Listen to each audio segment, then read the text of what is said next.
नमः गणिताय नमः गणिताय नमः गणिताय नमः। ये गणित बहुत दुखदाई है, ये गणित बहुत दुखदाई है, बहुतन पर आफत आई है, बहुतन पर आफत आई है।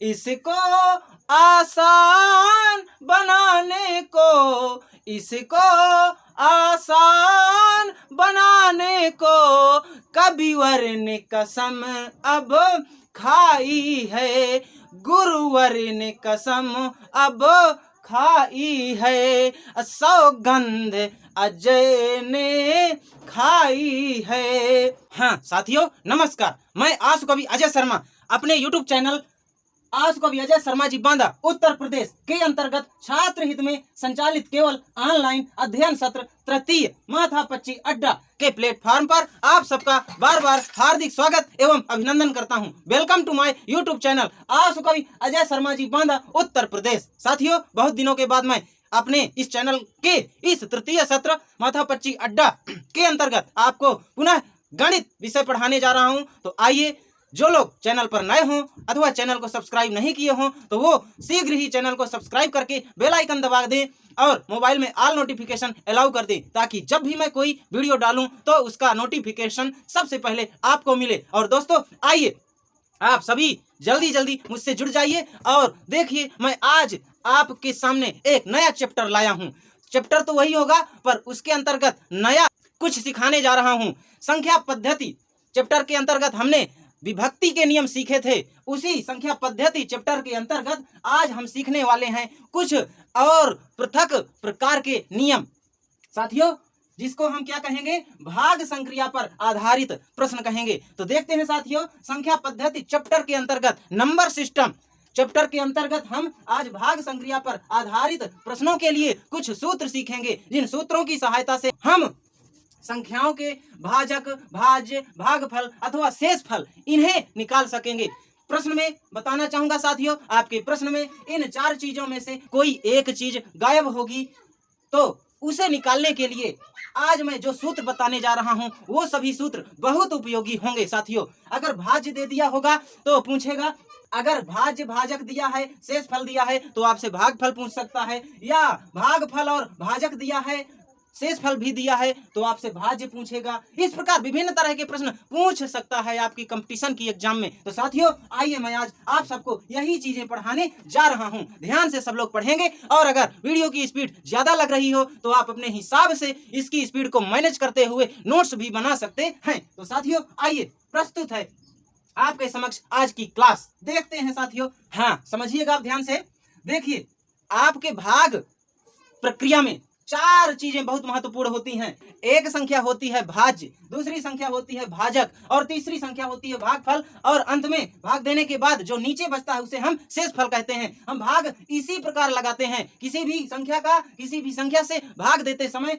मैंने ये जो यहाँ चित्र बना डाला, ऐसे ही इन्हीं संख्या की जगह वो संख्या लिख देते हैं। मैंने ये जो नाम लिख डाला, यानी यहाँ पर मैंने लिखा है भाज्य, अर्थात यहाँ पर जो संख्या लिखी होगी उसे भाज्य कहेंगे। फिर हम जिसका भाग देंगे वो यहाँ बगल में लिखा होगा, उसे हम भाजक कहेंगे। फिर जो भाग देने से आता है उसे हम दो जगह लिख देते हैं, कभी कभी इस तरफ लिख देते हैं, कभी कभी इसके ऊपर खोपड़ी में लिख देते हैं, तो उसे हम भागफल कहते हैं। और मान लीजिए ये भाग की प्रक्रिया हो गई, ये यहाँ कोई संख्या रही होगी, ऊपर वाली संख्या से ये नीचे वाली संख्या घटेगी, अंत में सबसे नीचे जो आएगा उसे हम शेषफल कहते हैं। दोस्तों इस प्रकार आज हम यही सीखेंगे, और इनमें से कोई भी एक जो गायब होगा और वह आपके प्रश्न में पूछेगा कि भागफल ज्ञात करिए, या भाजक ज्ञात करिए, या भाज्य ज्ञात करिए, या शेषफल ज्ञात करिए, तो आपको जिस सूत्र का प्रयोग करना है वह सूत्र देखिए।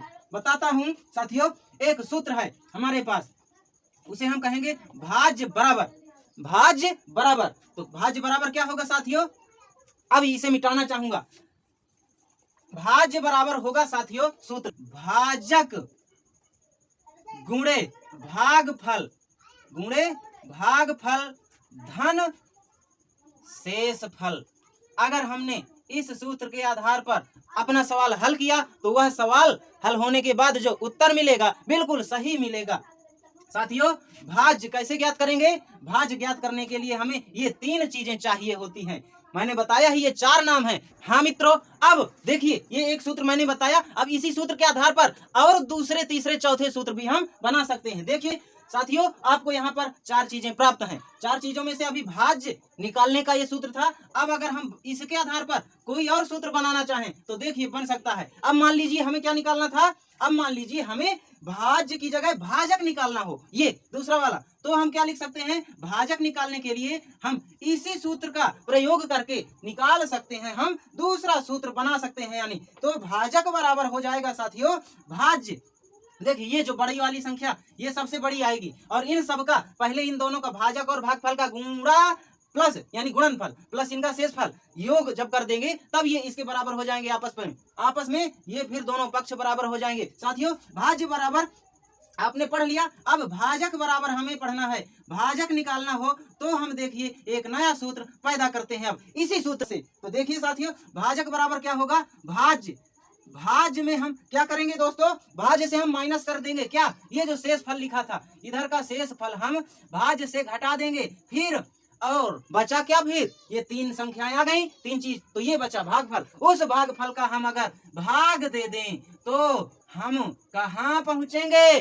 भाजक के पास पहुंचेंगे। अर्थात इस प्रकार हल करने से हमें भाजक प्राप्त हो जाएगा। हाँ दोस्तों, अब इसी एक सूत्र की सहायता से हम अगली संख्या, अगर कह दिया सवाल ने कि भागफल ज्ञात करो, ये 3 चीजें दी हैं आपके प्रश्न में और उसने कह दिया कि भाजक, भाज्य तथा शेषफल की सहायता से भागफल ज्ञात करिए। तो साथियों भागफल कैसे ज्ञात करेंगे? देखिए तीसरा सूत्र मैं यहीं से बना रहा हूं, इसी ऊपर वाले सूत्र से यह तीसरा सूत्र पैदा कर रहा हूं। देखिए सीखिए कैसे हम भागफल निकालेंगे। साथियों तो भागफल निकालने के लिए क्या करेंगे? भाज्य को लिख लेंगे, फिर क्या करेंगे? जिस प्रकार हमने अभी वहां घटाया था भाजक निकालने के लिए शेषफल घटाया था, यहाँ भी घटा देंगे, भाज्य से शेषफल को घटा देंगे। इस प्रकार साथियों इसके बाद फिर बचा क्या था? कोई एक संख्या बची है, वो क्या बची थी? यहाँ भाजक बचा था, उस भाजक को ही हम नीचे लिख करके भाग देंगे। कहने का मतलब अगर हमें भागफल निकालना है तो क्या करेंगे? भाज्य माइनस शेषफल बटे भाजक, इतने सूत्र के आधार पर इस तरह लिख करके इस सूत्र के आधार पर हम भागफल भी प्राप्त कर लेंगे बड़ी आसानी से। अब साथियों अंतिम शब्द बचा शेषफल। अगर किसी सवाल में ये तीनों संख्याएं दी हैं, भाज्य दिया है, भाजक दिया है, भागफल दिया है, फिर पूछ लिया शेषफल बताएं, तो शेषफल कैसे ज्ञात करेंगे साथियों? आइए दिखाता हूं आपको, सिखाता हूं क्या शेषफल निकालना। तो साथियों लिखेंगे, बनेगा सूत्र, इसी सूत्र से ऊपर वाले पहले सूत्र से ही इस चौथे सूत्र को भी मैं पैदा कर रहा हूं। देखिए यहाँ किस प्रकार मैं इस सूत्र को बना रहा हूं। साथियों शेषफल निकालने के लिए क्या करेंगे? शेषफल निकालने के लिए हमारे पास जो पहले से था क्या था? भाज्य था।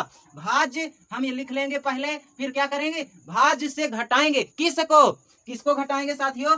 2 संख्याओं के गुणनफल को घटाएंगे। और वो कौन कौन सी संख्याएं हैं जिनका गुणनफल भाज्य से घटाने पर शेषफल प्राप्त होगा? साथियों तो वह संख्याएं कौन सी हैं? वह संख्याएं हैं साथियों ध्यान से देखिएगा, भाजक और भागफल का हमने यहाँ गुणा कराया था ऊपर वाले सूत्र में, ये भाजक और भागफल का गुणा था, तो इन्हीं का गुणनफल हम क्या करेंगे? भाजक गुणे भागफल, ये इन दोनों संख्याओं का गुणनफल किससे घटा देंगे? भाज्य से घटा देंगे। तो हमें जो अंतर प्राप्त होगा वह किसके बराबर होगा? शेषफल के बराबर होगा। अर्थात साथियों इस प्रकार हम शेषफल प्राप्त कर लेंगे बड़ी आसानी से। हम इन 4 सूत्रों की सहायता से साथियों इस प्रकार अब भाग प्रक्रिया पर आधारित, भाग की संक्रिया पर आधारित कितना भी कठिन सवाल हो उसे हम बहुत आसानी से और बहुत जल्दी से और सफलता पूर्वक हल कर सकेंगे और उत्तर को प्राप्त कर सकेंगे, सही उत्तर हम निकाल सकेंगे। तो साथियों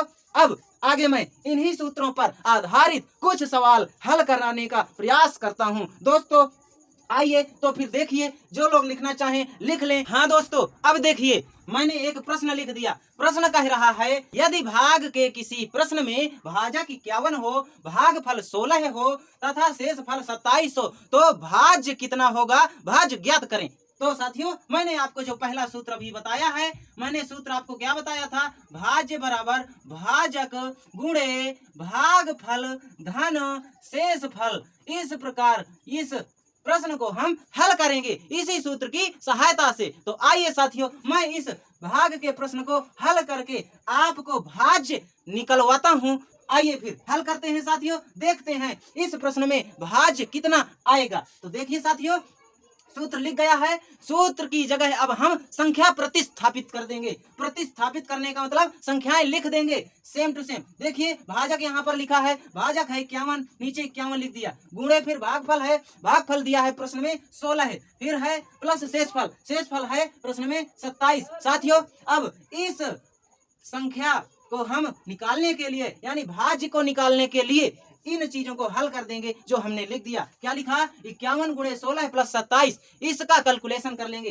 तो साथियों आप शुरू से पढ़ रहे हैं, जानते होंगे कि इनके हल करने का तरीका क्या होता है, भाग जोग, यानी पहले भाग फिर गुणा फिर जोड़ फिर घटाओ, इसी क्रम में इन्हें हम हल करते हैं दोस्तों। आइए तो हम पहले गुणा करेंगे, 51 गुणे 16 का गुणनफल देखते हैं क्या आएगा, 16 एकम 16 के 6 हासिल 1, 16 एकम 16 के 6 हासिल 1, और 16 पंजे 80, 80 में एक हासिल जोड़ेंगे, 80 1 81 प्लस 27 जोड़ देंगे साथियों। तो देखते हैं क्या आ जाएगा, इकाई में 6 इकाई में 7, 6 7 13 बराबर 13 के 3 हासिल 1 आया, फिर हाँ दहाई के अंक पर 2 और 1 है तो 2 1 3 प्लस हासिल था 1 3 1 4 प्लस सैकड़े में इधर कुछ नहीं है, इधर 8 है और हासिल अब कुछ नहीं है तो 843। इस प्रकार ये हमें जो संख्या प्राप्त हुई, अभीष्ट संख्या ही हमारा उत्तर है और यही हमारा भाज्य है। आपसे भाज्य पूछा गया था प्रश्न में, इस प्रकार हमें भाज्य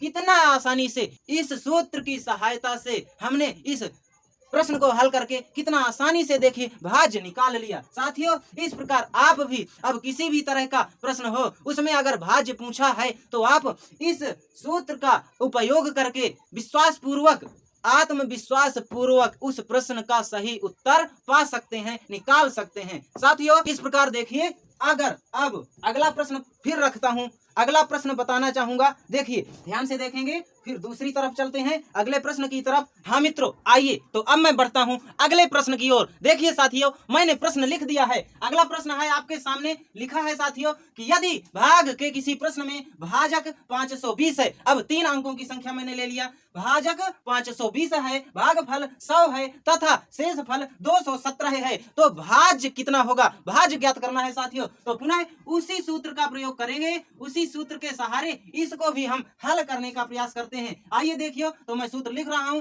भाज्य बराबर भाजक गुणे भागफल धन शेषफल। आइए साथियों इस सवाल को भी इसी सूत्र की सहायता से हल करते हैं। देखिए साथियों अब इनकी जगह इनकी संख्याएं लिख देंगे। भाज्य निकालने के लिए जो भाजक लिखा है यहाँ नीचे लिखेंगे, भाजक प्रतिस्थापित कर दिया 520, फिर भागफल की जगह भागफल जितना दिया है उसे प्रतिस्थापित करेंगे, भागफल 100 है, प्लस शेषफल अब प्रतिस्थापित करेंगे, शेषफल है 217। साथियों सबके नीचे उनके मान रख दिए, यहाँ भाजक गुणे भागफल धन शेषफल इन सबको लिख दिया। अब हल करते हैं साथियों, तो 520 गुणे 100 आसान संख्या है साथियों, अभ्यास कराने के लिए मैंने लिख दिया है और आपके पास अब जैसा भी सवाल आए आप उसे इसी तरीके से हल कर सकते हैं। ठीक, मैंने इनका गुणा किया, गुणा बड़ा आसान है, देखते हैं जब संख्याएं 0 0 वाली मिल जाएं तो सारे जीरो गिन करके उतने जीरो लगा लेते हैं, तो 100 में 2 जीरो, 520 में 1 जीरो बराबर कुल 3 जीरो इकाई तरफ से लिखते चले गए। फिर एक बचा, एक का गुणा चाहे जितनी बड़ी संख्या या छोटी संख्या में करें कोई फर्क नहीं पड़ता, संख्या